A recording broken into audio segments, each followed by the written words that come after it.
Hola, bon dia. Avui un incís molt senzillet de Moodle. Com crear un usuari. Llavors, abans de res, aclarir la diferència entre crear un usuari i inscriure un usuari.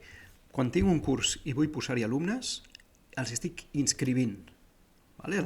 Tal com va parlar el programa. Inscriure vol dir un usuari que ja existeix en el Moodle, li dono accés en el curs, vale? Inscric l'usuari en el curs. Però abans d'inscriure l'alumne en el curs, cal crear-lo en el Moodle. Vale? Ara és el que us ensenyo ara, com crear alumnes en el Moodle.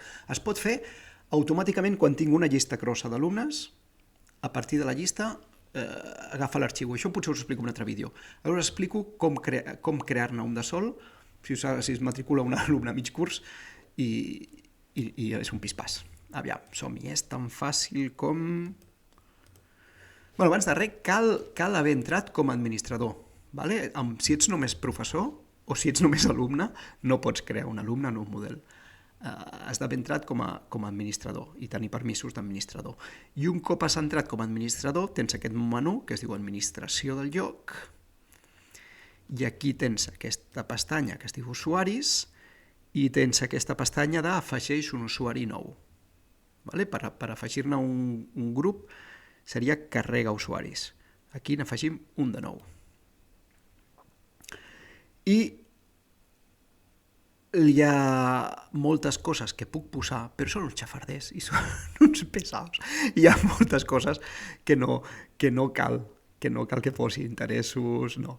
El que he de posar, el que és obligatori és el vermell. I ja que estem, podem posar també el nom d'usuari. Anem a posar, per exemple, un alumne que es diu Tomeu Penya. Li creo un nom d'usuari, per exemple, així. Si teniu un correu corporatiu, un correu del centre, jo recomano que sigui el mateix que el del seu correu. No és necessari, però us estalviarà que us doni la pallissa a tots els alumnes que intenten entrar amb un usuari amb l'usuari d'un servei en l'altre servei. En tot cas, poso el nom d'usuari, pot ser el que sigui, i aquí poso el nom de l'alumne, aquí poso el cognom de l'alumne, i aquí poso la seva adreça.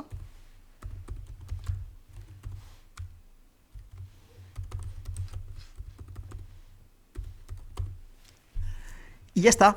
I vaig a buscar el botonet d'acceptar, i ja està, no cal complir res més. Mireu si tinc coses per omplir.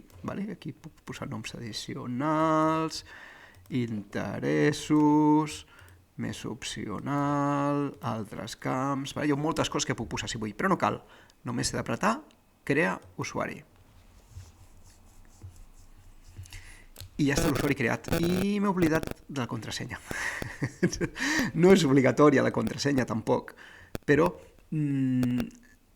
si no la poso, l'alumne es posarà la seva pròpia contrasenya, que en molts contextes és correcta, però en el context educatiu potser us trobeu amb persones que es fan un embolic i que d'un dia per següent no recorden el password. Llavors, solució, que vosaltres sapigueu la contrasenya de l'alumne i la manera de saber-la és que aquí el primer dia la poseu. Poseu una contrasenya que sigui la que sigui. Puc apretar aquí l'ull per veure-la. I ja està. No apretar això llavors. Si apreto això, faré que ell el primer dia hagi d'entrar amb aquesta i després li faci canviar-la. Però és millor que vosaltres la sapigueu per això, per si l'alumne un altre dia diu ai, profe, que no puc entrar, que no m'entra. Doncs tu mires la contrasenya quina és, poses la contrasenya i segurament està solucionat i ja podreu entrar. Ara vaig a lo mateix, torno a anar aquí, creo un usuari. I ja estem. No cal que guardi això perquè ho he fet només per fer la prova. I ja està. Ens veiem en propers vídeos on ja veurem altres temes. Fins aviat. Adéu.